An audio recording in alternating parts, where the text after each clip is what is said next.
Ngiyanibingelela nonke bazalwane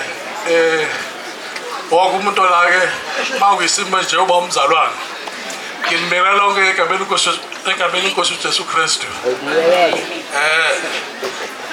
nabe bebuza ukuthi kanti induni yazini ukuthi khona uJesu uyazi induna yazalwa nayo cha mhlambe ngaphandle kokuchitha isikhathi esiningi ngiyazi ukuthi inkulumo sezibe khona eziningi zama ukududuza umndeni akukho ke singakusho ekutheni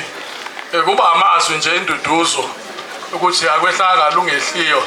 emndenini waMkhize kubhlungu ke ngoba baphungula ebuthweni lethu lomhlabuhlangene ibutho lomhlabuhlangene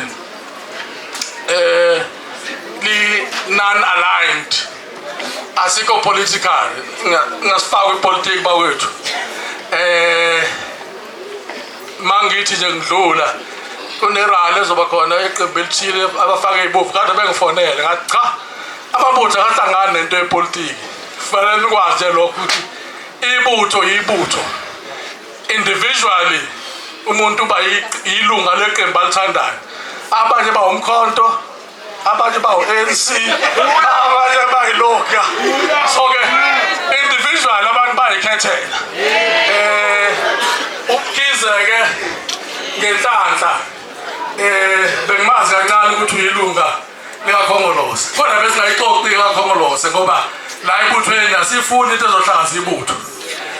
ibutho nje liyibutho lengonyama elingahlangani nento yepolitiki simele nje asifuni ukuthi ukumataniswa ungasithatha usifake la ufuna ukusifaka khona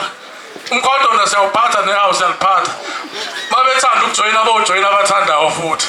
akekho ozobavimba bathi cha anikwazi kulelizwe izwi elikhululekile umuntu ukhululekile ukuthi akhethe la efuna ukukhetha khona noMkhize wayeqomela la efuna ukuqoma khona ipolitiki yakhe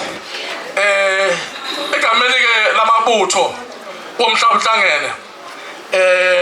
sithi akwehlanga lungehlanga esizweni sonke sakwaXimba nasemzini wakaMkhize lalani ngenxeba into embi kakhulu le eyenzekayo angazi ukuthi umuntu usayikhuzeka ngayo ukuthi mawuxabana nomuntu akusekho nomdala obungambiza ukuthi hey ngoba Mkhize mningi nangumfowethu siphambana naye la akumkhuze mhlambe usengathi kuthiwa ngigebengu zobulala ingane ezincane kangaka ingane phela lezi zibulawe nje asakwazi ukuthi sibe noshwele noma umuntu umfakele incwadi ke nje uthi mfowethu eyeka lento yenza asifuni ayibike ngoba ayibika kubona le ndaba yesibhamu nje asakhe isibhamu angazi ukuthi la kuleli butho lomhlabuhlangene sesingaba abantu insizwe engakhi baphungula ke kodwa ngeshwa baphungula abazama ukuphungula kodwa bajoyina bazalwa abanye bangene uNkulunkulu ke odala izinsuku zomuntu nowabe singathanda kangakanani siphinde sibe nawo uMkhize u2024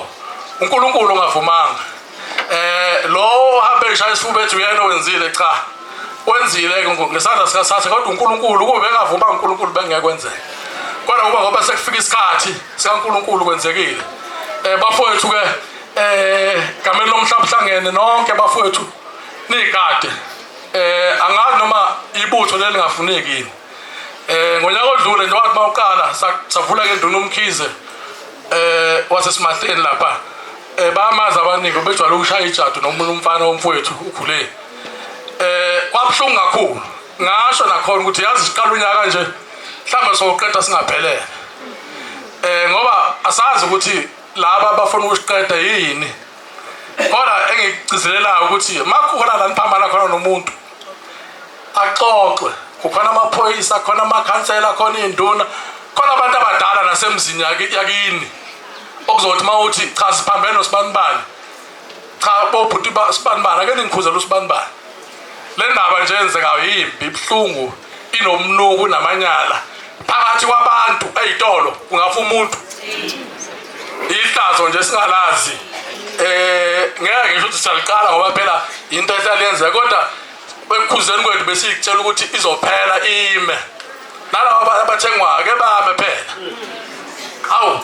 ngoze liphela ibutho lenkosi liqedwa abantu ngesibhamu nje ibhamu ngangazi mina ukuthi sokuyivikela ekhaya mawuhlaselwa zigebengu noma ukhona amasela azotshontsha inkomo noma betshontsha imoto yakho noma yini into yakho hayi ukuhamba uqoba abantu la emgaqweni egameni lethu sonke bafowethu nilana ngenxeba seso director ke program director ukuthi masisuka la senze njani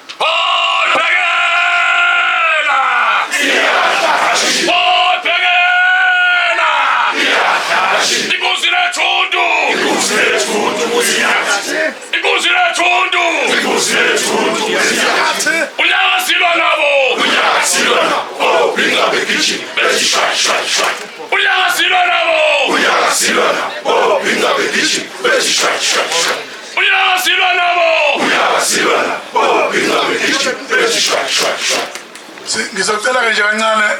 leli thuba ngiyazi ibutho liyahlonipha